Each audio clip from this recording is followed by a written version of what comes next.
I think this is the horniest song about sailing that I've ever heard.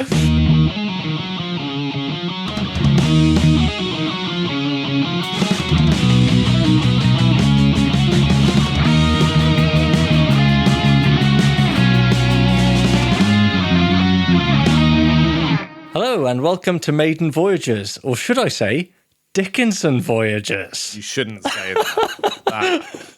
No. Because hard veto. This is a podcast usually devoted to exploring the discography of the world's greatest heavy metal band, Iron Maiden. But we're doing a little detour, a little swerve. We're taking the... You should have called it Dickinson's Detours. Dickinson's Detours. Yeah, or Bruce Detour. Dickinson's Real Deal. No. Because we are the BBC sue us. We are going to look at the debut album of Iron Maiden frontman, fencer, novelist, radio personality. All around polymath and good guy, Bruce Dickinson, his debut solo album, Tattooed Millionaire, released in 1990. That's what we're talking about today. But let's introduce ourselves as usual. I'm Bledd, an historian of sorts, and a Bruce Dickinson. Well, put it this way, for most of my teenage years, if you have stay tuned to the Twitter, because I'm going to try and find it to put as a picture. I used to have the 12-inch single of Tattooed Millionaire, and it came with a giant fold-out poster of Bruce Dickinson. I had that overlooking my bed throughout a lot of my teenage years.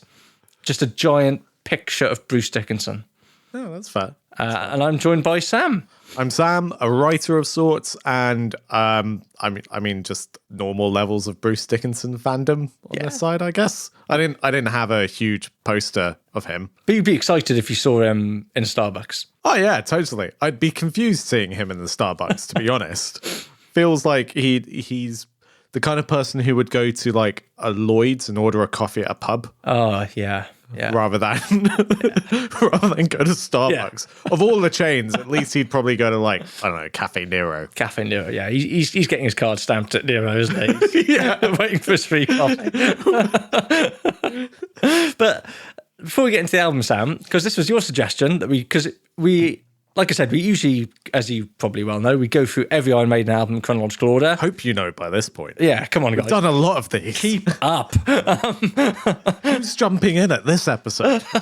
There's definitely someone there who just hates Iron Maiden but loves the Bruce Dickinson solo discography. He's like, finally, a podcast for me. But this was your suggestion because we were going to go straight into No Prayer for the Dying, having wrapped up Seventh Son, but you said, let's do Tattooed Millionaire. Yeah, so as I'm sure is no surprise for anyone who's been listening to the podcast, I hadn't actually heard No Prayer for the Dying before. So when we started prepping for the No Prayer for the Dying episode, I started listening to the album quite a bit. And I'm still listening to it and trying to remember any of it, but future thoughts for another time. Yeah, that is a problem when you get to No Prayer for the Dying. Yeah, but as I was listening to it, one thing that really struck me is actually, there's quite. It came out after Adrian leaving the band, and it came out with Janick joining the fold, and it came out after Bruce had done the solo album with Janick, and I just feel like Tattooed Millionaire provides not an explanation for No Prayer for the Dying, but provides a lot of the context as to why No Prayer for the Dying stylistically is what it is. Yeah, and I think there's like I don't know, I've lost my train of thought. Well, it's worth picking up on. You've not heard No Prayer for the Dying, but you had heard Tattooed Millionaire. So when do you first remember listening to Tattooed Millionaire? So I think Sorry, there's a little atmospheric opening of a can there. Sadly, not my Trooper. Post-production But if I made skills to get rid of it. Do want to send us some cans of Trooper? If anyone wants to send us some cans of Trooper, Yeah, I think you can get it in cans now. Huh. It's quite hard to find, but I believe it is canned. Sorry, carry on. Tattooed Millionaire. So I think I must have heard the song Tattooed Millionaire at some point during our teens. I'm sure you would have forced me to listen to the song at some point. Sounds like the kind of thing I do. Yeah. But I didn't actually pick up the album until I think it was first year of university, when my student loan had come in and I'd spent a lot of money on CDs, to be honest. Like any student in 2007. Yeah, I know. I was very behind the times already. I'm going to buy a copy of Tattooed Millionaire. Pretty much. So I picked it up because I was a big hair metal fan at that time. I mean, I still am. But the idea of Bruce Dickinson doing not a hair metal album, but something hair adjacent sounded really interesting to me. Think that's fair. After hearing the title track, I thought this is a catchy banger. I'll give it a shot. And so, yeah, I ended up listening to that album a lot, and it's pretty well ingrained in my brain for some reason. Even though, spoiler alert, I don't think it's the greatest album ever. It's an interesting album. Yeah, I can certainly imagine this is a bit of you, knowing your love for hard rock with a melodic sensibility. I'm trying to think when I first heard it. I can't remember if this was the first Dickinson solo album I heard or Balls to Picasso. I got them both at quite a similar time. Yeah. I know I definitely have 2 copies of this record. So I've got one, which I think I found secondhand somewhere when I was probably about 14, 15. And then I got the 2 CD reissue. Nice. Which is... yeah, that's what I have. Yeah, it's a lovely thing, that, with all the nice bonus tracks.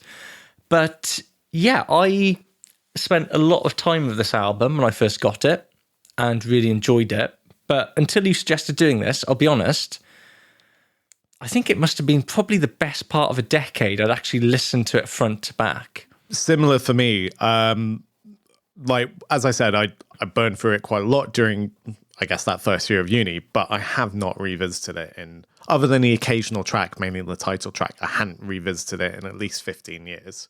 So going back to it a couple of weeks ago was I'd forgotten some of it, surprisingly. Yeah, likewise. Well, for better and for worse. You say surprisingly, some of it. I was like, I genuinely don't remember this song. We'll get to those songs that I genuinely don't remember ever existing. So we're going to try and bring this in one episode. This is not going to be a two-parter. Yeah, we're not doing a two-parter. We're not doing a two-parter. It's going to be one and done. This is a detour, not a whole diversion. Yeah, this isn't a separate holiday, everyone. So let's go into the background of the album. So picking up where we left off, well, sort of. Let's fast forward a little bit. Let's presume the Maiden have wrapped up the 7th tour of the 7th tour, which they do in 1989. Mm-hmm. And Bruce Dickinson then is left twiddling his thumbs, wondering what to do. What do you think he did, Sam? Well, this is a little impromptu. Wrote more because saucy novels. I think the saucy novels are ongoing. Okay. Because they are about to be published. The first one's published soon. Okay, so then at some point he gets commissioned to do a track for the soundtrack of Nightmare on Elm Street. Yeah, you're jumping ahead, Sam. Okay. We haven't got to the fencing. Oh, okay. It does a lot of fencing. He does a lot of fencing. But he's doing a lot of fencing anyway. But this is apparently... I just watched 12 Wasted Years and he's literally fencing before shows. But apparently... That's 87. This moment in time is almost at the high point of Bruce's fencing. Oh, okay. So he's ranked number 7 amongst British fencers in 1989. How did he have time to do all this? Like the fencing, the touring, the solo album? Like, I'm tired just thinking about it. Well, if that wasn't enough, he also sets up a business importing fencing equipment. What? Yeah, he's a busy man. And does he sleep in the early 90s, late 80s? Yeah, for someone who doesn't seem to have really taken drugs, he seems to have packed a lot in. Yeah. If anything, like, I guess the thing with Maiden is they all seem to drink a lot, especially around the late 80s and 80s. And that's a depressant. You'd think that would slow him down. I mean, it slows me down, I'm not going to lie. I've been on half speed for a good 20 years. 20 years of my life at this point, yeah.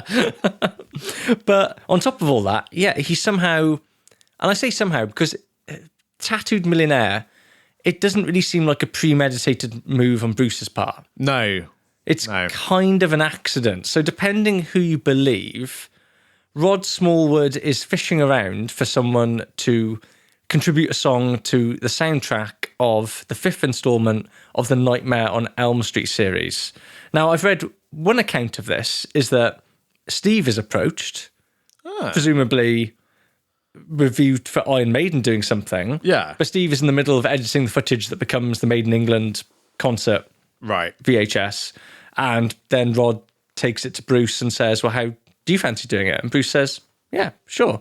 But there's another version. We should also add that for whatever reason, Nightmare on Elm Street as a series has weird form for like hard rock theme songs. Because the third one, Dream Warriors, has Dokken. Well, also on the Nightmare on Elm Street 5 soundtrack, there's a Wasp song. Of course there is. Savage. That tracks. Good Wasp song. But Bruce's version of it, how this came to be, is a bit different. He says he was approached directly by a music company called Zomba Music, right? Who are like a music group who own record labels and were somehow responsible for distributing the. Either way, Bruce is approached to record a song for the Nightmare on Elm Street 5 soundtrack, and just as it happens, Bruce is also looking for an opportunity to do something with his old mate Janick Gers. Okay, how does he know Janick then? Well, they'd known each other from the Nwabum touring circuit days when Bruce was in Samson, and Janick Gers was a young hotshot guitar player in White Spirit. So didn't realise that. We'll talk more about Janick when we get to know Prayer for the Dying, but his potted music history career is that he's in White Spirit, who released an album on Neat Records, I think, a quintessential Nwabum label in the early 80s. He then gets the gig to join Gillan.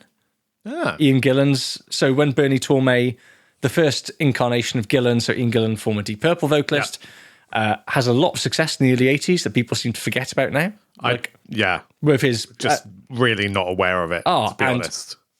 If you haven't, and the sort of people listening to this podcast probably have, but listen to, at the very least, listen to Mr. Universe, Glory Road. Mr. Universe. Yeah, Mr. Universe, Glory Road, and Future Shock. Those three Gillan albums are sensational. You had to pick one, because I don't want to listen to three. Listen to Glory Road. Okay. I think it's called Glory Road. Embarrassing if that's wrong now. But yeah, but the first incarnation of the Gillan band implodes, which is very well documented in Michael Hand's Oral History of the New Wave British Heavy Metal book. Yes, which I've now picked up and will read. What a treat. At some point. And we do need to ask Michael Hand if he wants to come on the pod. Please, we beg of you. Yeah, we would like that, Michael Hand, because it's an excellent book. But he talks about the implosion of the Gillan band, amongst many other things. Cool. And Gillan puts it back together, and he puts in a call to Janick Gers. And so Janick Gers records one album with the Gillan band. Yep. The name of which is escaping me. Magic, I think it's called. Which is terrible name. which is it's a decent enough album. There's some good stuff in there. It's not one of the classics, but it's decent enough. But then Gillan gets the call to join Black Sabbath. Oh yeah. So he doesn't get the call to join Black Sabbath. If I remember correctly, the anecdote from Tony Iommi and Gillan himself is that the two of them got drunk together. Iommi invites Gillan to join as singer, and then Gillan wakes up the next day massively hungover. His manager called him. It's like, if you're going to make huge decisions like that, you could at least let me know. And Gillan doesn't remember. So I think Ian Gillan spins a good yarn as well. Yeah, sure, but I do quite like that. It is a good story, yeah. But yeah, so Janick then, having got what is, Bernie Tormé, his predecessor in Gillan, was regarded as one of the hotshot guitar players of the early 80s. Yeah. He got one of the most prestigious gigs in British rock music playing in Gillan. Yeah. And then he's sort of left high and dry, and he doesn't really do much for a while. He's briefly in Gog Magog, the short-lived supergroup of Paul Di'Anno and Clive Burr. Yeah. He plays on Fish's first solo album. From Marillion. Okay. Yeah. But that's kind of it. And so when him and Bruce they end up living near each other in London is the story that Bruce tells. Right. And they're just drinking buddies, having a pint. And Janick's basically saying at this point, this is like 89, look, I'm going to sell my gear. He'd started studying sociology at university, and he was thinking, you know what, I'm just going to be a teacher. Wow. Yeah. So he was pretty much on his way out. He thought he had a shot, but it hadn't worked out. Even the gig with Fish, that had come to nothing.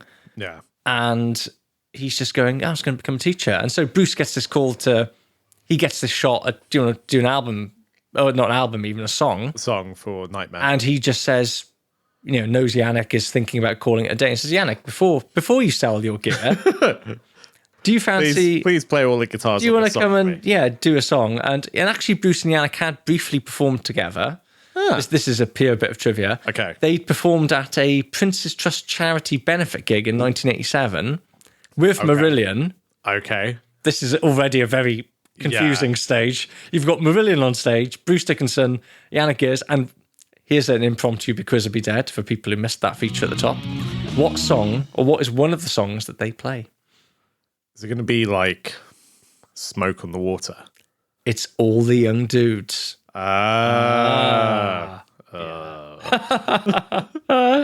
So, fast forward a little bit. Yeah. All this is aligned, fallen into place, and we get the recording of Bring Your Daughter to the Slaughter with another impromptu Because I'll Be Dead. Oh my God. And this was, for some You reason... said you didn't have a quiz this Turns time. out there's lots I'm not of quizzing. prepared to be quizzed. Who produced it and went on to produce the album? Don't look. He's looking at the Wikipedia, everyone. I can see it. I can see... Oh yeah, I did notice. It's Chris Sangarides. Yeah. Yeah. Like pretty hot shot producer to have. And what... So Tattooed Millionaire is eventually released in 1990. What other Chris Sangarides produced album is also released in 1990? Ooh. It's very different, but... I was going to say also brilliant. It's better, but... I was about to say, it's something by Anvil. You like it a lot. Oh. What album do I like in 1990? Let me give you a clue. Faster than a bullet! Ah, Painkiller. Painkiller, yeah. Which, see, he's a busy I always boy. forget that's 1990. Yeah. I always think of it as an 80s album. Nah, it's 1990. But yeah, and here's a bit. This is purely for Sam, everyone. But Yay! I mean, hopefully... I'm special. Yeah, so Chris Sangarides, as you said, a very hot shot producer. Yeah. He's worked with Priest not just on Painkiller, he was like a tape editor on Sad Wings of Destiny. Sure. He's worked with Gary Moore, Anvil, obviously. If you've watched Anvil, the story of Anvil, he is the beleaguered producer. Who, bless him. And rest in peace, Chris Sangarides. I think he's passed away now. Yeah, he has. Pretty sure. But he's the one with Lips and Rob, just going, guys, for God's sake. Can you just... No one's going to listen to this album. Like, why do you... Just get a singer. For the love of God. Jesus. But he also produced... Ooh. Pink Bubbles Go Ape by Halloween. Yeah. I knew that. And... Did he produce Chameleon as well? He might have done. Yeah. Also by Halloween. And he produced A Conspiracy by King Diamond. Ah, didn't know that one. Yeah. So, pretty good CV. Yeah, I mean, to be fair, I know it's... not the black sheep, but the grey sheep of their discography. But I will always go to bat for Pink Bubbles Go Ape. I think it's a great album. How long is that till we've mentioned Halloween this time, Sam? It is... Let's look at the timer. 16 minutes. Wow. I already bit my tongue about mentioning Halloween before. But hey, you brought them up this time. I did. Sorry, I did. That was like...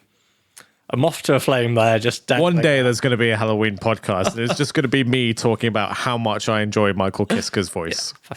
I would listen to him sing children's nursery rhymes. Be a lovely retirement project. Blevin will not be taking part. I'll be dead. So let's... Chris Sangarides... offers his reflections of how it came about. I'm indebted to some of this because I was initially struggling to find much, and I finally succumbed and bought Joe Schumann's unofficial Bruce Dickinson biography. Wow. Called Maiden Voyage.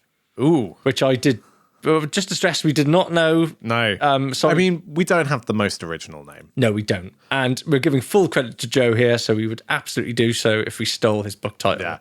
I feel like also this is a good moment for, I just want to acknowledge how much research Blevin puts into these episodes. He always comes armed with tons of notes, lots of good facts. He's literally buying books to learn about Bruce Dickinson's life. This podcast is costing me money. Yeah, it's costing us both money. Yeah. We are operating at a loss. Please help us. It's a terrible business model. But Chris Sangarides, speaking about Tattooed Millionaire, says it happened because my management, Zomba, basically owned Sanctuary at the time. Confusing. Not sure how that works. And they were also Bruce's publishers, as well as putting out the soundtrack to the film. So in other words, Right. Zomba seem to be the music group who've got their fingers in several Just pies a big here, parent company. basically, as Yeah. far as I can tell. Okay, that makes sense. Although, according to Bruce says in his book, What Does This Button Do?, that the song was recorded too late to be included on the soundtrack. Oh. But that's a lie, because it is on the soundtrack. I looked it up on Discogs. So I don't know if he means if it's in the film itself or not. Yeah, maybe he means it was too late to be included in the film. Yeah. So either way, some confusion there. It's definitely on the soundtrack. And Yeah. so he's got Janick on board, and then he recruits 2 session musicians, as far as I can tell. So you've got Andy Carr, who plays bass, Yeah. and the excellently named Fabio Del Rio Good name. on drums. Good name. I'm struggling. I found it hard to find out much about these 2, but do you want to know? I went on Andy Carr's website. Doesn't Andy Carr stick with Bruce for a while? No. No? Okay, I'm confused. None of these guys do. So okay. they all disappear quite quickly. Fair But enough. going on Andy Carr's website, still very much an active bass player, Okay, session bass player. cool. He still proudly cites his credit on Tattooed Millionaire. Why wouldn't you? His other credits include he played the bass on Jane by Jane McDonald Okay. of Loose Women fame Yeah. and that Channel 5 program about cruise ships. She has a song? But I think that was her original gig, right? Before she was on Loose Women. Really? Well, I think kind of like a cabaret singer. Yeah, I think. Oh, okay. And he is one of his other credits he lists is he played the bass on the Chris Moyles parody album. Mate, leave that off the TV. That's no good. I don't want to do down any sets. Like, he's a jobbing session musician.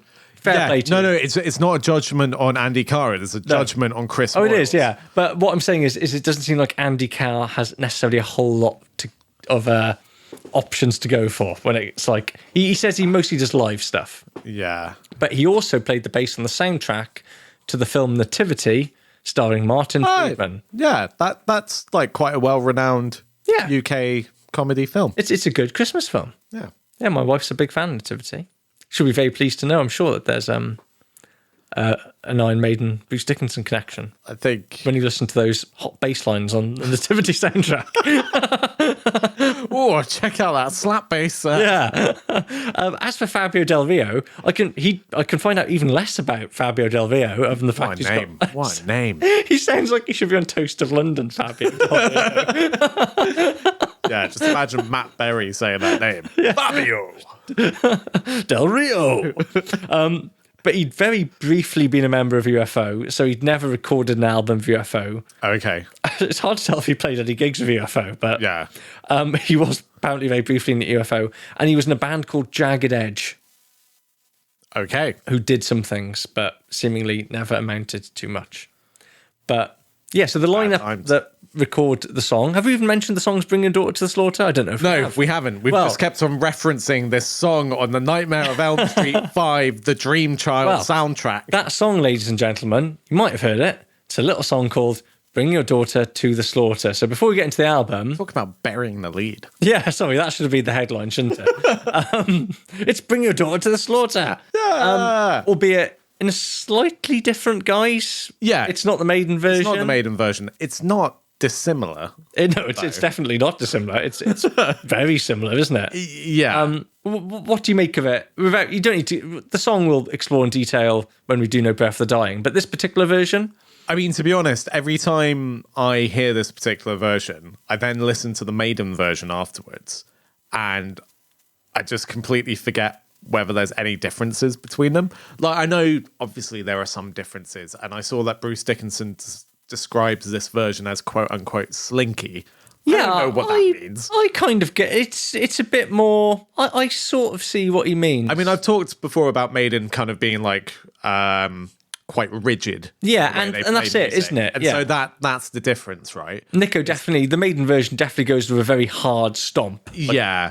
But to be honest, the arrangement is so similar. It is very similar, that it takes a bit of forensic listening to unpick the differences. The one thing I do like about the Bruce Dickinson solo version of Bring Your Daughter to the Slaughter is what he does with the vocals in the chorus. there's a lot more layering going on. Yeah. And if you listen carefully, there's almost like this sort of doo-wop bass version, like vocal going. But again, that requires forensic listening. Your daughter. But it's Yeah. quite, it's quite fun. I know. I quite like that. I get what you mean. It's less it's a bit more constructed than the Maiden version. The Maiden version's quite. I do think the Maiden version's better. Yeah, I do think more it's better. oomph. Yeah, it has got more oomph. Yeah, the Maiden version is better, but there are some things I appreciate about Yeah. the Bruce Dickinson version. It's a fun track. Yeah. I have a lot of time for this song. And so from that seed of Bring Your Daughter to the Slaughter, Yeah. an album grew. Dear God.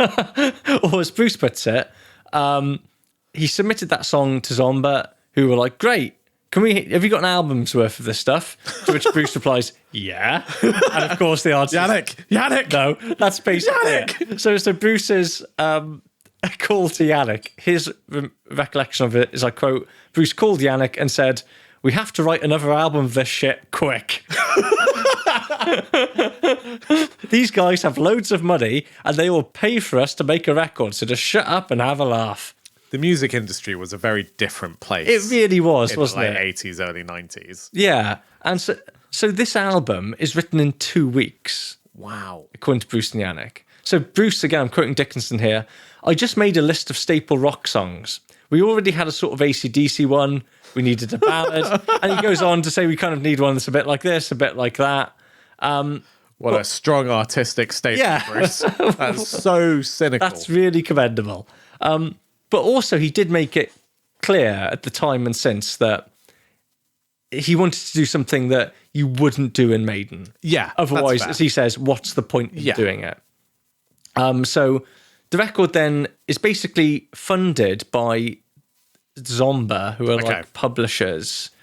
And then, so they don't even have a label to begin with because Zomba aren't actually releasing the album.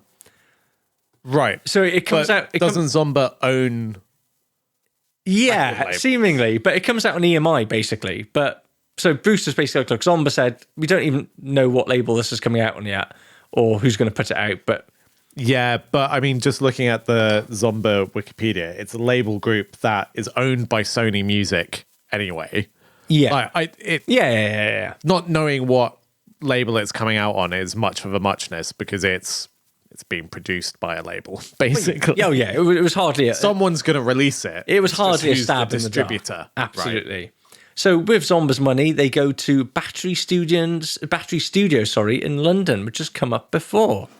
Has it? Yeah, because it's where Maiden went to record Number of the Beast, I believe, Ah, and Killers in Willesden, apparently. Willesden, Willesden. in sunny Willesden. Yeah. I keep saying Willesden as if that means anything to me. I know it's in London. Yeah, it's a pocket of North London. Ah, there we are. But the whole record is recorded in 8 weeks in the summer of 1989. Sangarides remembered making the record. He said it was, his recollections of it were just having a laugh. It was a bloody hoot every day. That's what Chris Sangarides said. Not enough people use the word hoot. Hoot. No, it's good, isn't it? It was a bloody hoot every day. Like a joyful owl. What sort of fun do you think they had in the studio, Sam? This is sort of a Because I'd Be Dead here. Drank a lot. I'm sure that, yeah, I think that did happen, yeah. I think there's a lot of cans. Yeah. Recorded some songs. Yeah, I imagine that's probably quite fun. A very old school approach to recording, according to Sangarides. Just plug in and play. Well, there's an awful lot of dubs and stuff on the record. Yeah. It's not quite as straightforward as Sangarides perhaps makes out there. No, apparently the hijinks they got up to were playing Risk, the board game, and shooting light bulbs with air guns. It is sort of like teenage boys on a school trip. It is, isn't it? Kind of Yeah. territory. And I respect that. Yeah, we're going to play some Risk and, yeah, we're just going to shoot some light bulbs with some air guns Have some tenants. and record some quite silly rock songs, which we can now You know, this explains a lot about the album, to be honest. Yeah, written in 2 weeks. Just in between like 12-hour stints of Risk. It's like, oh yeah, right. Okay, we're going to call this one Dive, Dive, Dive. Which brings us on to the album quite nicely. Yeah. Let's get into it. Sorry, usually we're used to pausing here, but no, we're motoring through. No, one episode. Yeah. Got to do it. It's happening. So, 10 songs in all. Track 1, Tattooed Millionaire, opening with Son of a Gun. What do we make of Son of a Gun? It's a pretty dramatic opening. It's a very sincere opening. Yeah, and I think also, I guess if Bruce's plan was to do something he couldn't do in Maiden, it's a pretty different step forward than Maiden would normally do. It takes a while to get to the point, it kind of feels like. I don't think it's the strongest foot forward, but it's an interesting foot forward that has a really good chorus. And like when things get heavy, Bruce he goes into like this lower range, more bluesy range that sounds a bit like Halford's lower range. And yeah, I think it's an interesting first song. Bruce's voice in this album in general is interesting because it also premeditates what he's about to do vocally on No Prayer for the Dying. Yeah. Yeah, you're getting Leaning a lot in more on- rasp. Yeah, a kind of slightly harsher, less... And lower theatric. vocals in general, I Yeah. would say. Like I don't think his range has actually changed, but he is just singing lower parts a lot of the time. Yeah, I think. and yeah, with that slightly more rock and roll swagger delivery. Yeah. Rather than heavy metal bombast, I guess. But it's odd because there's something almost like not anachronistic, but something almost contradictory about Bruce's voice when he sings that stuff. Is there's so much power behind any of his vocals that when he tries to do something more restrained, more bluesy, more rock and roll, it sounds a bit forced because of like the level of projection that just comes from his pipes. I get you. It does sound like an affectation, doesn't it? That when, particularly when he really leans into a rasp and goes for like a Yeah, sometimes it sounds a bit weird. Yeah, I'm with you. I think he But can he's totally spreading pull it his off. wings, Yeah. creatively. Something that always kind of got me about Son of a Gun was the verses, the clean arpeggio chords. It's like they sound familiar. And actually, I finally got it. Yeah. Fast forward a couple of years to the Fear of the Dark album. It's quite a similar verse to the Iron Maiden song Wasting Love. That's interesting. Musically, yeah. We're going to have a couple of these, I think. Yeah. Because there's some other similarities I've spotted. Well, yeah, there's also a reference in... Is it this song? There's another reference in the lyrics to Judas My Guide, which again is turned into a song title in Fear of the Dark. Yeah. But yeah, I like Son of the Gun. It doesn't really set the tone of the album well. No, it is 'Cause it's quite quite- different to the rest It's of the quite album. earnest and, almost a little bit, desperado kind of vibe. But actually, I guess in some ways that does set the tone of the album because it's quite I don't want to say confused album, but yeah. it changes quite- gears quite a lot. I guess. Because we go from Son of a Gun, which I think is a strong opening. Decent. It's quite yeah. muscular, kind of in that, decent chorus, into the title track, the most famous song of Bruce Dickinson's solo career. Yeah, I'd say it is. Yeah, well, and it's almost become a genuine classic rock song. I don't mean that stylistically. Has it? Well, maybe. Is it well known? I kind of feel like this album as a whole, let alone the song, isn't that well known. Yeah, okay, it's not back. No one is going to play this at a rock club night. But it is played on Planet Rock quite a lot. That's not a good temperature gauge for anything. That is my gauge for what classic rock people. I don't know. It certainly feels like it should be a classic rock song. Yeah, and just a really what a great catchy song. Really good, catchy hard rock song. Little affectations of hair metal in it. Very Photograph, Def Leppard-esque riff. Yeah, yeah, and I really like, and this is something I quite like about the album as a whole, is the brightness of the guitars is really nice. They're really nicely produced. They have this nice crispiness to them. And it's quite a distinct marker from Maiden. Yeah, definitely. And the fact they've got someone who isn't Martin Birch alone, it's like... Yeah, you get quite a different feel sonically. I find it weird that Chris Angarides is basically doing this record and Painkiller almost simultaneously. And what a gear shift that is to go from Priest Painkiller to this. But yeah, Tattooed Millionaire is... Yeah, it's just a great hard rock song. Do you know much about the history of the song? Well, allegedly, it's written about Nikki Sixx, isn't it? Yeah. Allegedly.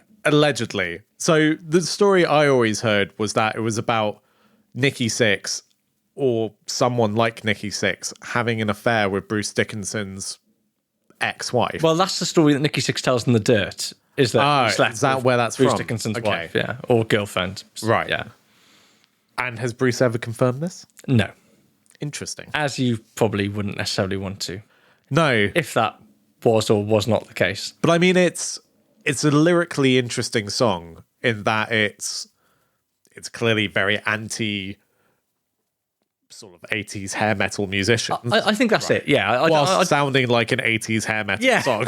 So it is literally having your cake and eating it, isn't it? Like, Yeah. I hate those 80s hair metal musicians. But damn, can they rock? God, this is really catchy though.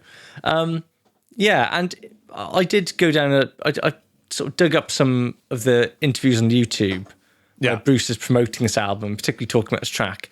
And God, he hated glam metal, hair metal. And then why is he making a glam song? Who knows? Of several on this album.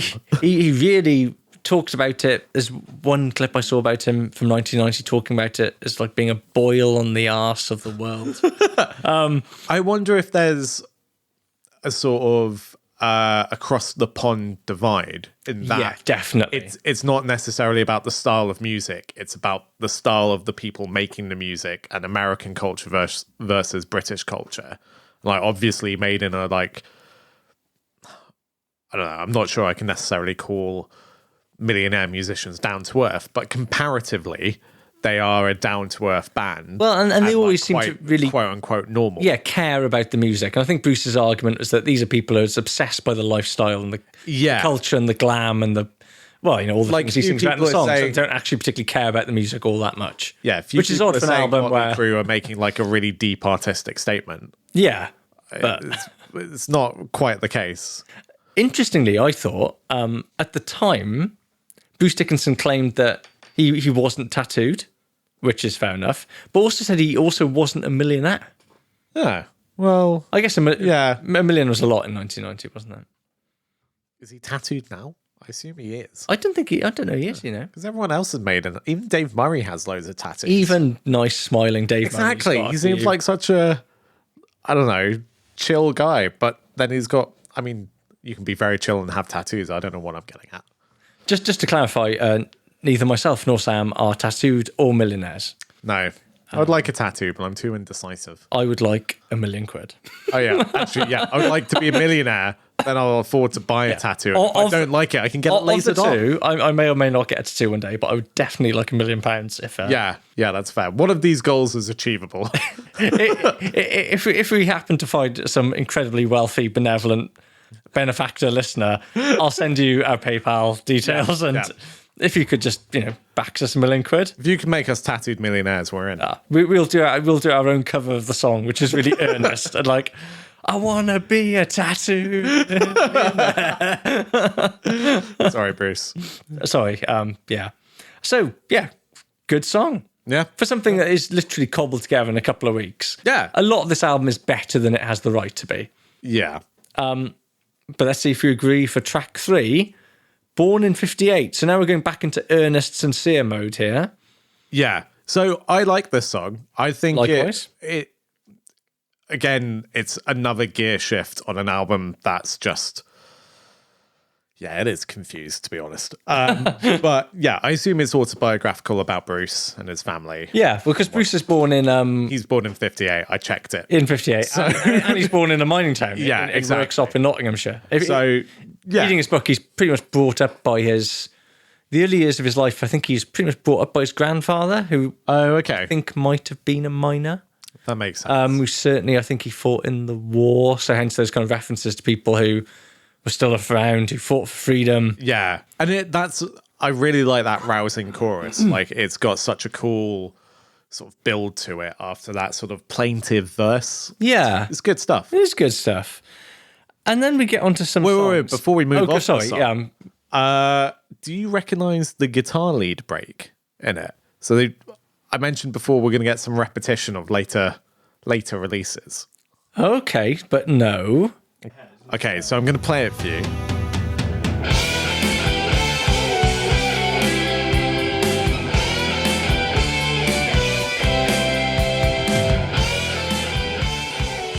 Still no. Still no. Okay, so do you recognize this lead guitar break?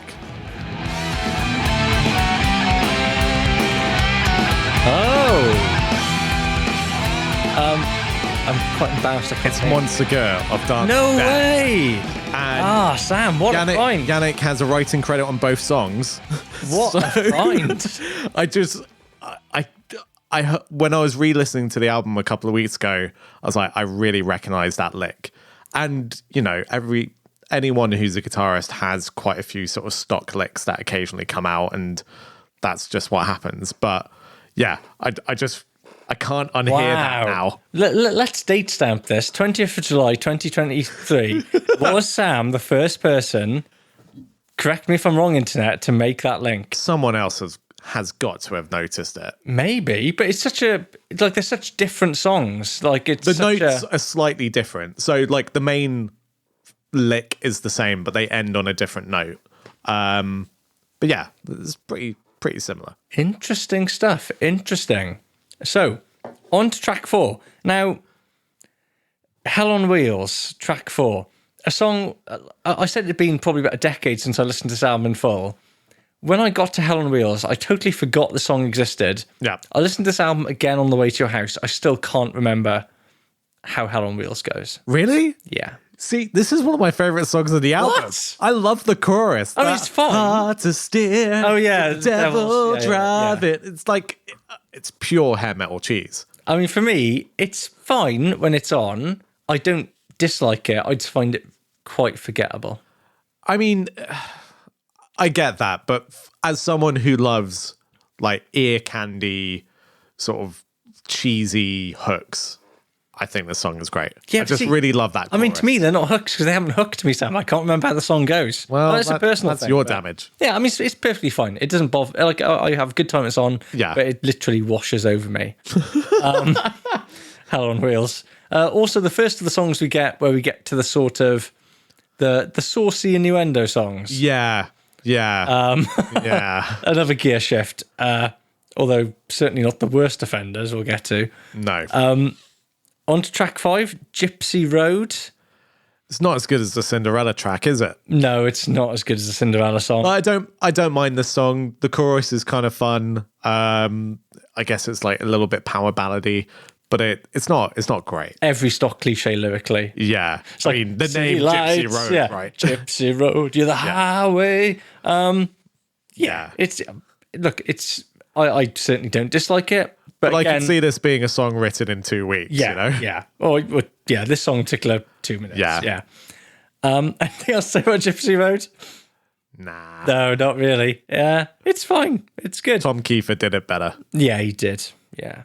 And then we get to track 6. Dive, dive, dive. I think this is the horniest song about sailing that I've ever heard. I was about to say the innuendo, but it's not even innuendo, a lot of it. No, It's none of it just- is innuendo. It is just like, here's some pretty sexual lyrics It's all the time. just- I mean, it opens with that bit of like, frankly, semen stains, I don't give a damn. Yeah. It's like, okay, that's setting the tone. Then the This first is line is, Lordy Boatface or whatever he's called. yeah, it is, isn't it? It's semen stains is down below, Yeah. which as an opening lyric, that to me suggests that what is someone suffering from premature ejaculation here? Like, that's the wrong order. Like, what's it at the start of the song? This song kind of feels like musically Bruce heard Pour Some Sugar on Me and was like, okay, I'm going to do Pour Some Sugar on Me, but I'm just going to be really upfront in the lyrics. Like, there's going to be no subtlety to this. But lyrically, you are almost like, are you taking the mick out of Brian Johnson era AC/DC?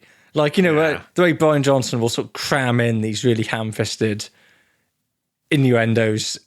I'm almost thinking, is this almost like a parody of that kind of lyric, or is this just... So I was wondering if it was kind of a parody, but then I saw it got an official music video, which is them playing the song live, and like they seem pretty sincere about this being like a pretty good rock song. And it is a good rock song. I don't think this is a great. Oh, I thought you'd love the Def Leppard. Whoa.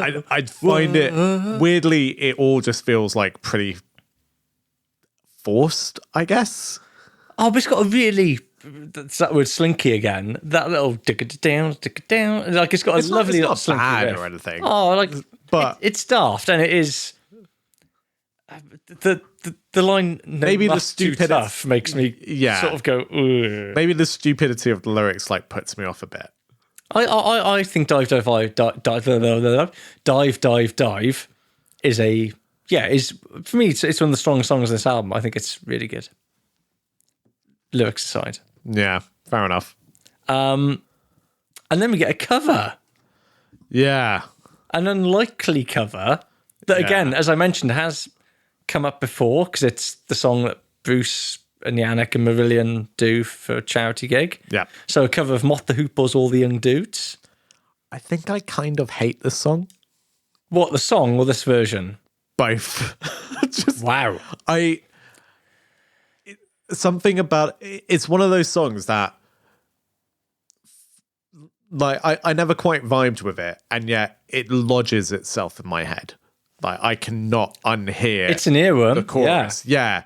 But to the point of annoyance rather than enjoyment.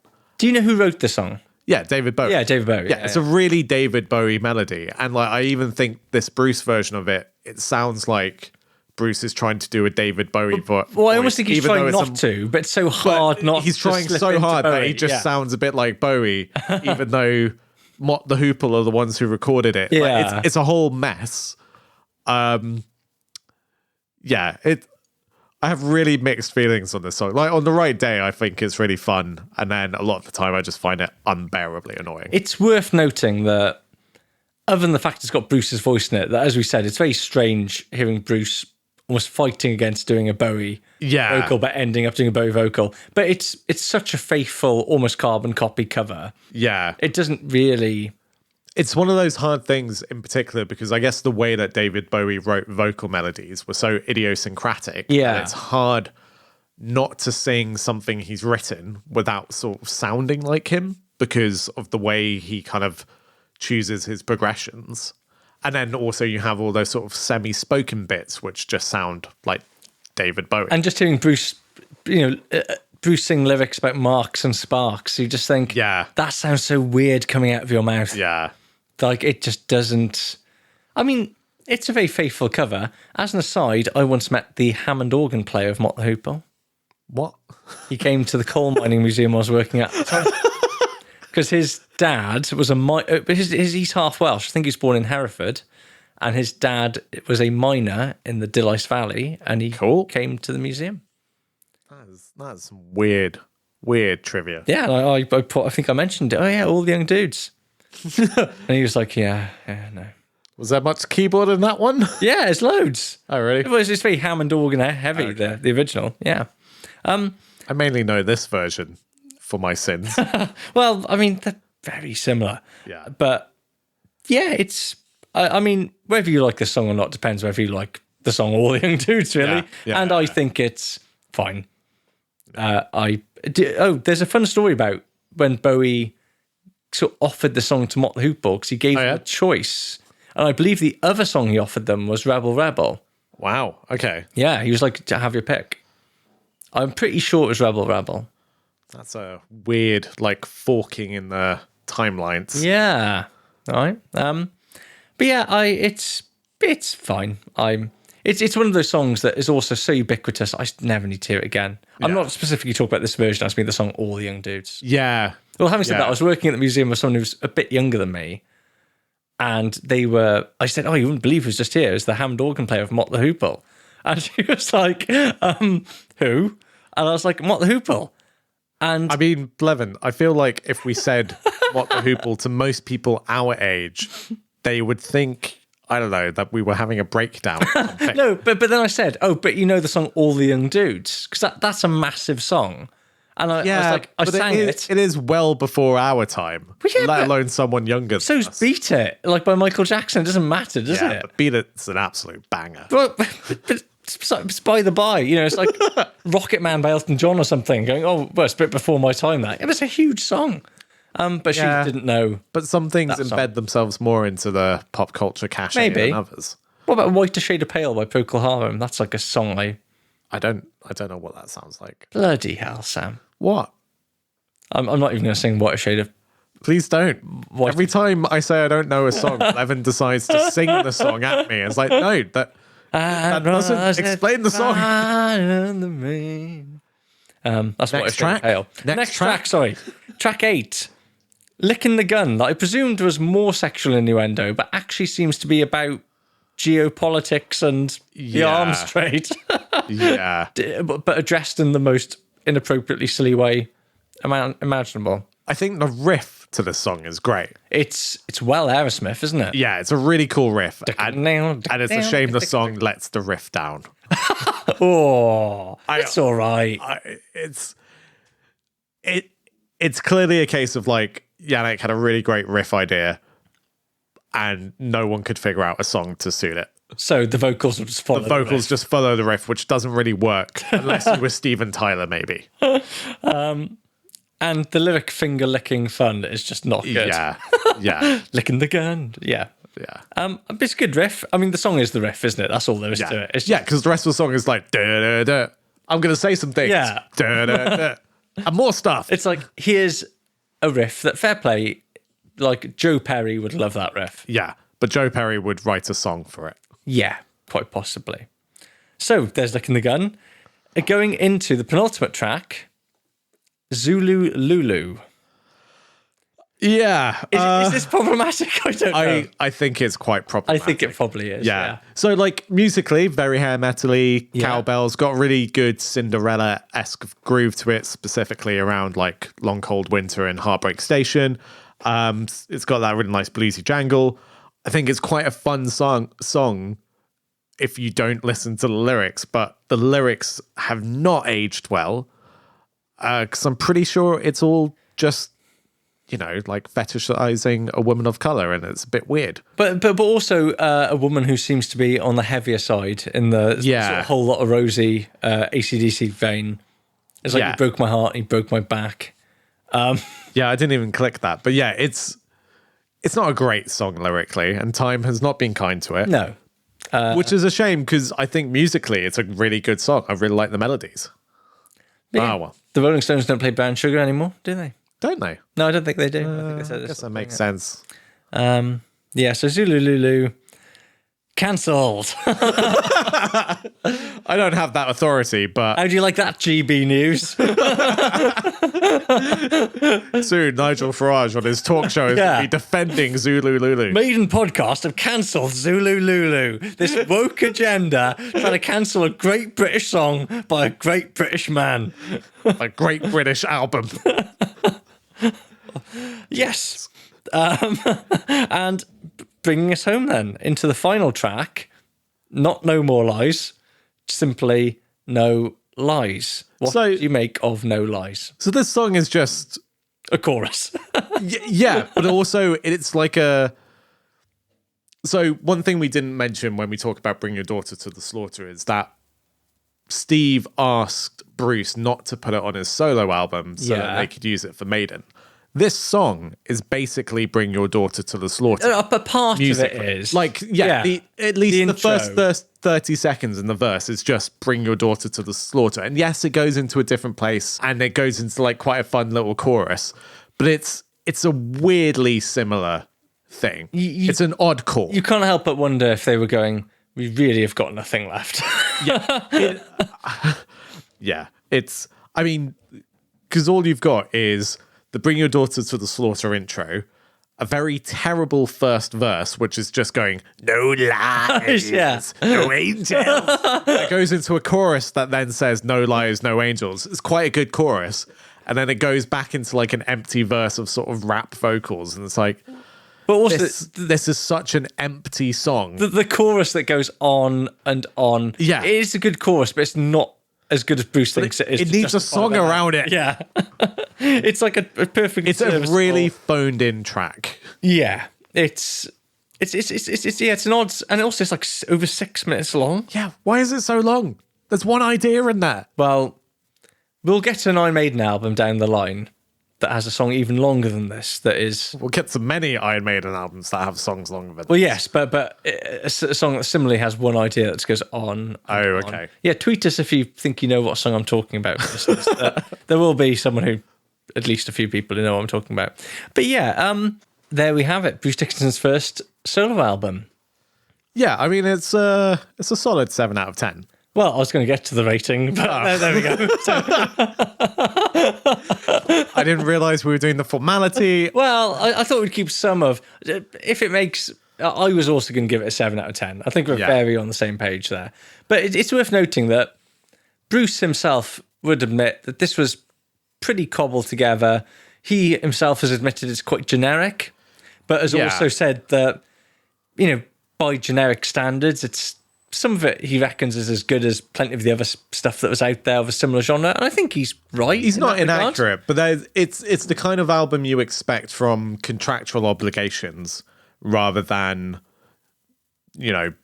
deep yearning for an artistic statement. Yeah, this feels like we're trying to eke out the end of a record label deal. Yeah, which is weirdly what it's not, though, is it? It's just, which is really bizarre. Hey, it's just like, let's do it because we can. Yeah. And it's perhaps, for an album that is thrown together in this way, it does pretty well. Because the one, I did want to see how it did in the charts, Sam. Yeah. So, the UK album charts for 1990, well, we have to go into the top 20. Yeah. So we're not quite top 10, but it does chart at number 14. That is surprising. Yeah, right? Which is it's not bad. And I wonder, for Bruce, as someone who goes on to have, is out of Iron Maiden in a few years' time, the fact he's got a top 20 solo album under his belt, you might think that makes him go, oh, hang on. You think this is the nudge? This is a great, and he does tour it as well. He properly, he goes on a short tour. Yeah. It's a really good live concert DVD, or VHS, but was repackaged on Bruce Dickinson's anthology DVD called Dive Dive Live, I believe. Oh, okay. Or Dive Dive Live, which is really fun. And they seem to be having an absolute ball. Yeah. They basically play all the songs off the album and a few covers, like an AC/DC cover, a Deep Purple cover. That sounds pretty fun. It is really fun. Yeah, they seem to be having a whale of time. Playing quite small venues, but they would loving life. Do you want to know what else was in the top 20 that week, Sam? Painkiller. No. I know it's not. Sad. No, I have no idea. So at number 1, Only Yesterday by the Carpenters. At number 2, Now It Gets Good, But Seriously by Phil Collins. Nice. But Seriously. Let's pick out a few highlights. Number 8, Behind the Mask, Fleetwood Mac. Number 11, Brigade by Heart. Nice. Yeah. Although, to be honest, I don't know that album. I think it's got Alone on it, isn't it, Brigade? Oh. Is it? No. Oh, no. Alone is on Bad Animals. It's got another really good ballad on it that's going to really annoy me, Brigade. It did have a big hit single, Brigade. Okay. Closely followed by Soul Provider at 12 by Michael Bolton. Sure. There's a big debate online at the moment as to whether did Michael Bolton audition for Black Sabbath or not. What? Yeah. Tony Iommi says he does. Yeah. Michael Bolton says he doesn't.